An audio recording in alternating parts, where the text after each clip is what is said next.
बहुत समय पहले हिमवंत पर्वतों के नीचे बसा था अर्जपुर, एक शांत और समृद्ध राज्य। इस राज्य पर शासन करते थे राजा धीर वर्मा और रानी कल्पना देवी। राजा धीर वर्मा न्यायप्रिय और दूरदर्शी थे, जबकि रानी कल्पना देवी अत्यंत साहसी, बुद्धिमान और प्रजा में अत्यधिक प्रिय थीं। राज्य में हर दिशा से सुख और समृद्धि की धारा बहती थी। पर एक दिन सब कुछ बदल गया। एक रात महल के आंगन में एक बुजुर्ग महिला आई। उसके कपड़े पुराने थे, आंखें बुझी हुई, लेकिन आवाज में अजीब सी शक्ति थी। रानी ने उसे अपने हाथों से पानी पिलाया और भोजन कराया। महिला ने जाते जाते रानी का हाथ पकड़ा और बोली, आपकी दया अमर है, पर सावधान रहना, अंधकार अब जाग चुका है। रानी ने मुस्कुराकर सिर हिलाया, लेकिन भीतर कहीं कुछ कांप गया। उसी रात राजमहल की एक पुरानी मीनार से चमकती हुई लाल रोशनी उठी। वह मीनार वर्षों से बंद पड़ी थी। उसे मौन मीनार कहा जाता था। अगली सुबह रानी स्वयं उस मीनार की ओर गई। वहां दरवाजा आधा खुला था और भीतर से तेज गर्मी निकल रही थी। रानी ने पहरेदार बुलवाए, लेकिन जैसे ही वे पास पहुंचे, दरवाजा फिर से अपने आप बंद हो गया। राजा धीर वर्मा ने अगले दिन अपने मंत्रियों के साथ सभा बुलाई। सभी भयभीत थे, पर कोई नहीं जानता था कि यह क्या है। तभी महल के पुस्तकालय के वृद्ध पंडित विश्रांताचार्य ने कहा, मौन मीनार में 100 वर्षों से एक रहस्य बंद है। वहां कभी काले जादू का तांडव हुआ था, जिसे एक रक्षक ताबीज के द्वारा सील किया गया था। अगर वह ताबीज कमजोर हुआ है, तो राज्य पर विपत्ति तय है। राजा और रानी ने तय किया कि वे स्वयं इसकी जांच करेंगे।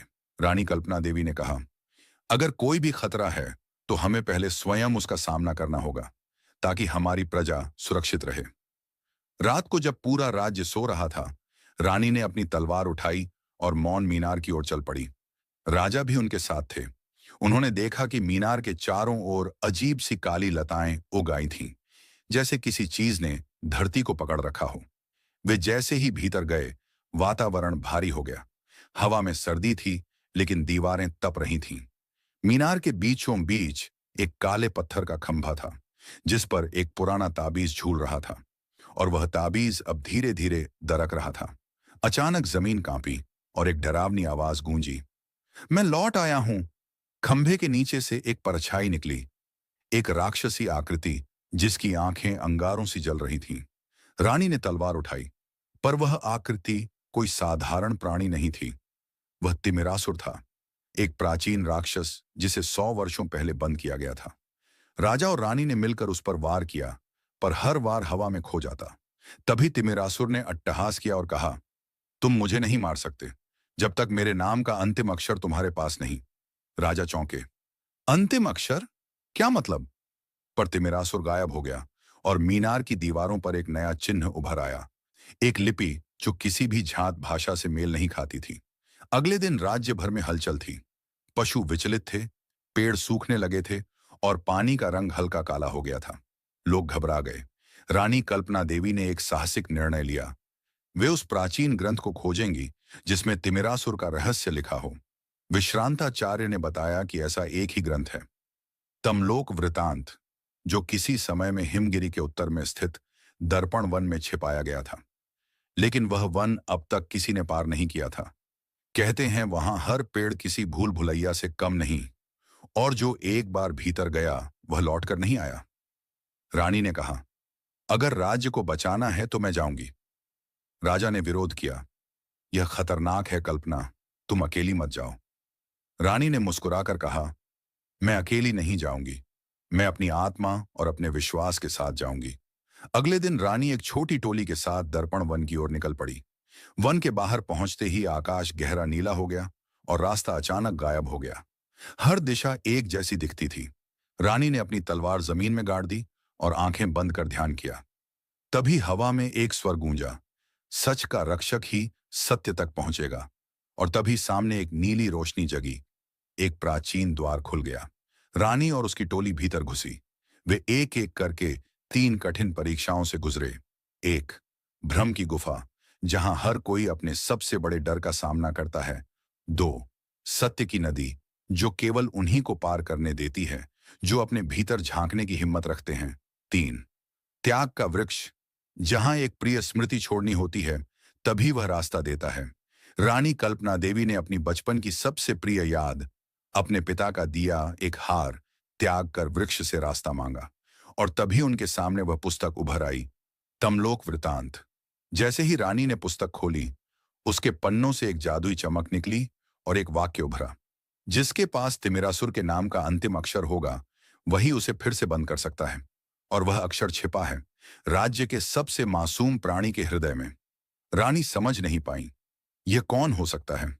तभी पीछे से एक कोमल आवाज आई, रानी मां। वह एक छोटी लड़की थी, दर्पण वन की आत्मा, जो सालों से अकेली थी। उसके सीने में एक चमकता हुआ चिन्ह था, जो बिल्कुल वैसा ही था जैसा तिमिरासुर की लिपि में था। कल्पना देवी बहुत हैरान थीं।